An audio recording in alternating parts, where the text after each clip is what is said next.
and welcome to WRPB and WRPB Studios.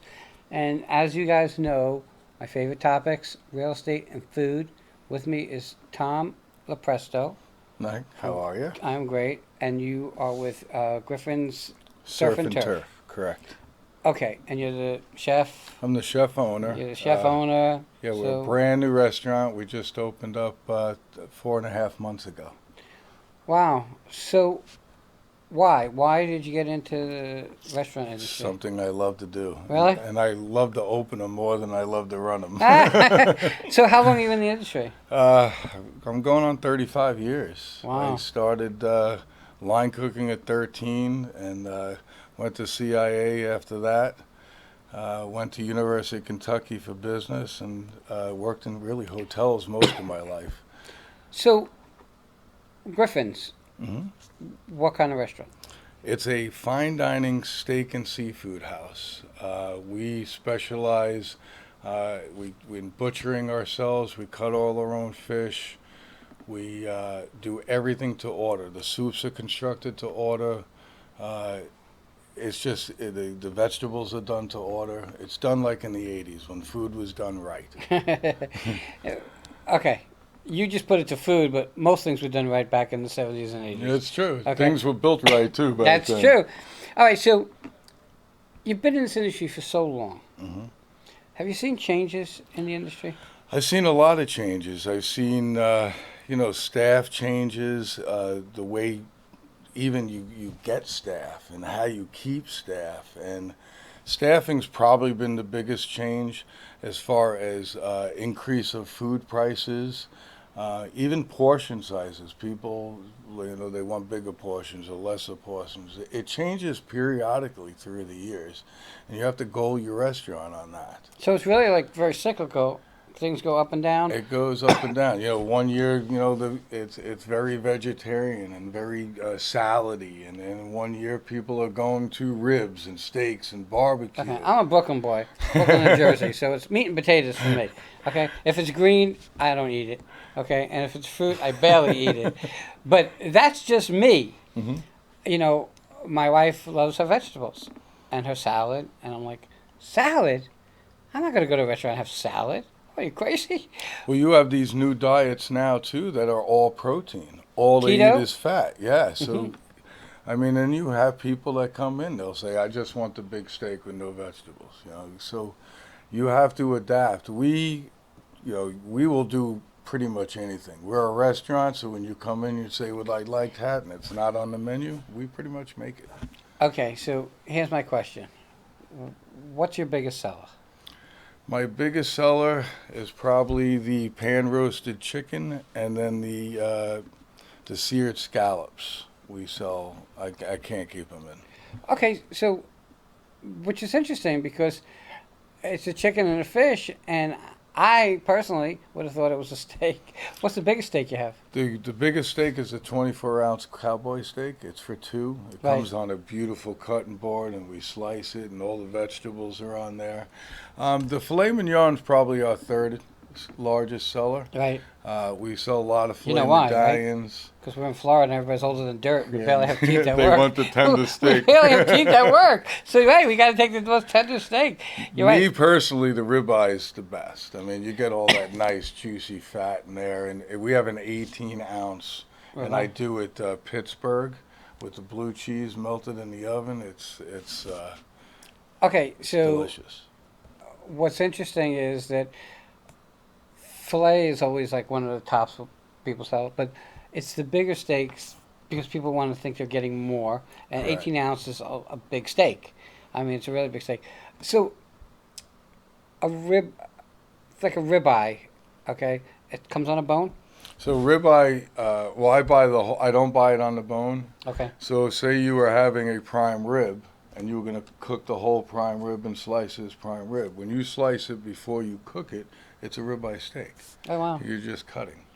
it's so interesting because I used to love to go and get prime rib. hmm Now it's not. Not that I don't like it, but I can think of 3 other steaks that I'd rather have above that. I'm a porterhouse steak person. Mm. I love porterhouse steak, but a ribeye, a T-bone, Um, they're like my favorites. Um, New York strip. New York strip. I have a really nice New York Do you? strip too. Yeah, we do it. It's 26.95, and I do a 14 ounce. Wow. And this is all hand butchered. Okay, so you mentioned 14, 18, 20 ounce. An average steak that you get in any restaurant, how big is it usually? Usually, well, the 8, fillets are 10? usually 6 to 8, depending. Like a petite, you would a 6 ounce, and then a guy's gonna want an 8 to a 10 ounce fillet. Sirloins usually go around a 10 ounce, and then when you get into the New Yorks and the ribeyes, I mean, you want a thick steak, so you're gonna Right. get into the 14s, the 18s, 24s. If you want to get at those giant tomahawks, you're getting into the 36s, Yeah, that's not but that you're bad. also paying for a bone. Right, that's So, true. you know what I mean? You have to. We have a tomahawk pork chop, which you don't see a lot, Oh, wow. and it's amazing. We do it two ways: we'll grill it, or we'll do it old school, and we pound it, leave the bone on, and then we bread it, fry it for 1 minute, and then it gets baked in the oven. Oh, wow. And then we saute fresh apples with cinnamon and sugar, and then we make homemade applesauce. Goes right on top. Now, that's interesting because I told you I'm not a vegetable or fruit eater, but I went out and I got pork chops with something like that on top, Hmm. and it was really good. That sweetness offset the flavor. Correct. What's your favorite thing to Well, cook? you got the Brady Bunch, Oh, pork chops and applesauce. That's right. Pork chop and apple. Yeah, but you make it. It's not just hey, here's a cup of applesauce to go dip your pork chop. Oh no, we cut the apples right then and there. It Right. gets sautéed in butter, and then we add the cinnamon, a little bit of sugar, and then that cooks down and almost makes like a caramel butter on the apples, and then it just gets poured on top. It is delicious. Okay, and he didn't bring any food, so this is really hard. But I will invite you to come to eat. It's okay. Okay, what's your favorite thing to cook? Uh, my favorite is all kinds of fish. So Well- I do swordfish, sea bass, red snapper. Yeah, I love cooking different kinds of fish. Lobster. When we make the lobster bisque, I literally pull the tails Mm-hmm. because I need the shells to make the bisque. And then we do like lobster bites. The lobster bisque, we cut pieces of the tail and it floats on top of the Oh, how bisque cool. soup.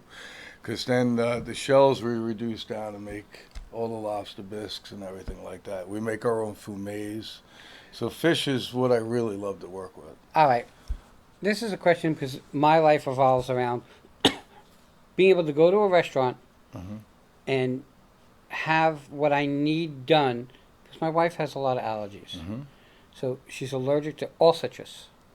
So seafood is a tough one because almost all seafood has citrus. Correct. She's allergic to tomatoes. So if I come in and say, hey, this is what I want, can you make it minus? We will. Well, that's the good part about our restaurant. Everything gets constructed from scratch. Okay. There's no seasonings. Everything's done. Like even the mashed potatoes, we make the base, but there's no salt and pepper in it yet. So then we put it in the saute pan. So if you don't want salt and pepper, or you don't want this, or you don't want butter, or you don't want tomatoes, we literally okay. It's not a problem for us. It's just putting something less in Mhm. and putting a little more of something else in that you wish. Yeah, because it's interesting because when someone has allergies, sometimes it's hard to go Hmm. because a lot of restaurants don't do what you do. A lot of restaurants say, all right, well, here's the steak and here's how we make it, and it's already made, it's already done. Right. So it's not like it used to be where everything is made to order. Right. And we're not doing 300 people a day. We're a smaller restaurant. We have 74 seats. And we really take care of our customers. We have a lot of regulars. And, when you get regulars, they get even pickier. Yeah, that's true. And you have to accommodate them. We also have a really nice piano player from 6:30 to 8:30. So Every day? Every day. Except Mondays. We're closed on Mondays. All right, so what are your hours? We are open from 4 to 9, Tuesday through Sunday. Okay, so you're doing just dinner service. Just in the service. We have beer and wine. I have a huge, extensive wine list. And it's reasonable. You can eat there for $20 or you can eat there for $60. It depends on you. And we designed it that way so everybody can come and enjoy the food. All right, so you have a fairly you don't have an extensive menu, but you have a fairly broad spectrum menu. There's a lot of areas to go. Right. So it's not like you're going to have 400 here and 300 here. You have, I guess, what you consider the specialty ones that most people like. Correct. And then we do like 4 or 5 specials a day that are up on the boards. Okay. So I was looking at the menu, even though I'm blind and I really could barely see. Okay. You have desserts. You make them in-house? In-house. Everything's made in-house? Everything's made to order. Wow. That's really amazing. All right. Where are you located? We are in the 2621 Southeast Ocean Boulevard in the Cedar Point Plaza. In Stuart. In Stuart. So, basically, Southeast Ocean. It's right before the Sewell's Point Bridge. Right. I was just So going to we're say. in the plaza before Carlson's Tavern, or we're in the same plaza with Alice's Breakfast Place, if you know what that is. Alice's Restaurant. You can't. Yeah, can't everyone forget that. knows that. Same plaza. Well, I'm older than dirt, so I remember the song Alice's Restaurant. So every time I pass, I say, look, there's Alice's Restaurant. Okay. And you open 4 to 9. Correct. Okay. You have a phone number for the company? We do. It's 772-266-4014. And you have a website, of course. Yeah, the website is www.griffinsrestaurant.com. Okay. Is it advisable to make reservations? It is, but you don't need them. But How about on the weekend? Friday and Saturday get busy, but we accommodate. We have a lot of room. I have a 100-year-old bar that we put in that was out of the Barley Hotel in the Bronx 100 years ago. Are you from up north? I'm from Queens. Yes, Okay. New York. You know, I had a bar in New Jersey, and I bought the bar, and the bar that was in there was over 100 years old.